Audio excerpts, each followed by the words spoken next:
Olha, toda grande jornada de mudança para outro país começa no primeiro dia, né? E para essa pessoa, essa história começa num domingo, daqueles bem frios e cinzentos de Dublin. E o ponto de partida de tudo, uma simples refeição. E a sensação era exatamente essa aí, sabe? Era como apertar o start num videogame, só que o jogo era vida adulta e bem longe de casa. A data era 15 de maio de 2015. Um capítulo novinho em folha na Irlanda estava prestes a começar. Vamos lá, primeira noite em Dublin. E o primeiro teste de fogo, claro, a fome.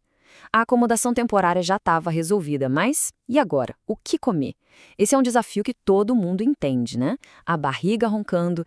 E aí, a primeira missão, achar algo para comer. Só que, num domingo à noite, estava tudo fechado. A única luz acesa, um mercadinho de esquina. Então, já dá para imaginar que a primeira refeição nessa vida nova não foi nada chique. Foi um frango com arroz de micro-ondas e, para acompanhar, uma cerveja.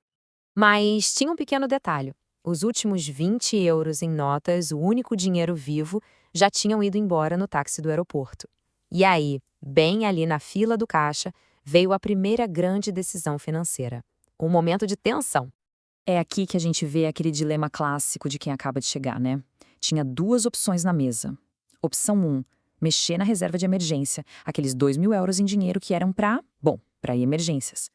Ou a opção 2, arriscar e testar pela primeira vez o cartão pré-pago e cruzar os dedos para ele passar. Então, qual usar? A decisão foi ir pelo caminho do risco. Usar o cartão. E naquele momento, sabe, ficou só aquela tensão no ar. A maquininha processando, será que vai ser aprovado ou vai dar recusado logo de cara? E não é que funcionou? Aprovado! Olha, pode parecer uma coisa boba, mas essa simples transação foi a primeira grande vitória. Foi o que selou o primeiro jantar oficial na Europa. Um alívio danado. Certo, vamos agora para a parte de superar os primeiros obstáculos. Porque no fundo a gente sabe que sobreviver nos primeiros dias não é só sobre o dinheiro, né? O próximo passo, e talvez o mais importante, envolve gente. Conexões. E olha que interessante. Logo depois daquela primeira compra no mercadinho, um encontro por acaso com outros brasileiros já confirmou duas verdades que todo intercambista aprende na marra. Primeiro, perguntar é a sua principal ferramenta de sobrevivência. E segundo, pode apostar que sempre vai ter um conterrâneo por perto para ajudar. E eles já chegaram com uma dica que valia ouro.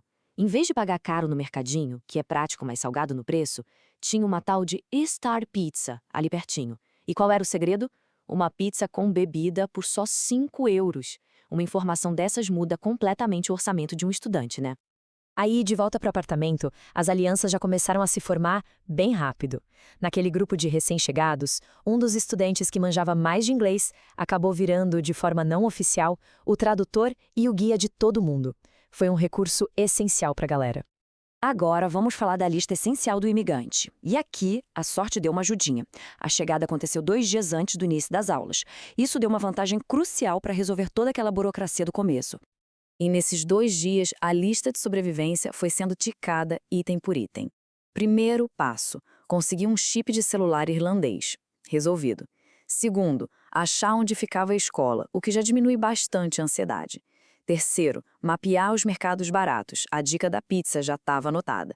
E quarto, o mais importante, abrir uma conta no banco local. Missão cumprida. Vamos falar agora de um sinal inesperado de confiança. Porque aquela conta no banco, que no começo era só para resolver o básico, sabe? Com o tempo, ela se transformou em algo muito, mas muito mais importante. Então, a linha do tempo é a seguinte. Em maio de 2015, a pessoa chega e abre a conta. Passa 1 ano e meio, a vida rolando usando a conta direitinho. E aí, lá para o final de 2016, chega uma carta do banco que ninguém estava esperando. O resultado? Um cartão de crédito que não foi pedido, com um limite excelente. Uma coisa bem rara de acontecer. E o ponto aqui não era nem o poder de compra, o limite do cartão. O grande valor daquilo era uma coisa chamada segurança emocional. Sabe, aquela sensação de estabilidade, de ter a certeza de que existe uma rede de segurança, um plano B, num país que não é o seu. Era basicamente como se o próprio banco estivesse dizendo: olha, fica numa boa. Se algum perrengue acontecer, se algo der errado, saiba que não há um desamparo completo. Aquele pedaço de plástico era mais que um cartão. Era um símbolo de confiança, de estabilidade nesse novo lar. Bom, E com isso, a gente chega no próximo grande desafio. Porque ao completar aquela primeira lista de tarefas, a fase 1, a fase de sobrevivência inicial, tinha chegado ao fim. Tudo isso acabou solidificando uma lição que é fundamental na vida de qualquer imigrante. O progresso é construído assim, um dia de cada vez, um problema de cada vez e, claro, uma vitória de cada vez. Só que essa sensação de dever cumprido, de ufa, consegui, também serve para fazer a ficha cair sobre o próximo obstáculo. E esse, sim, era ainda mais assustador. A pergunta que fica é, com a primeira lista completa, qual é o maior desafio que vem pela frente? E a resposta é essa: encontrar uma moradia permanente.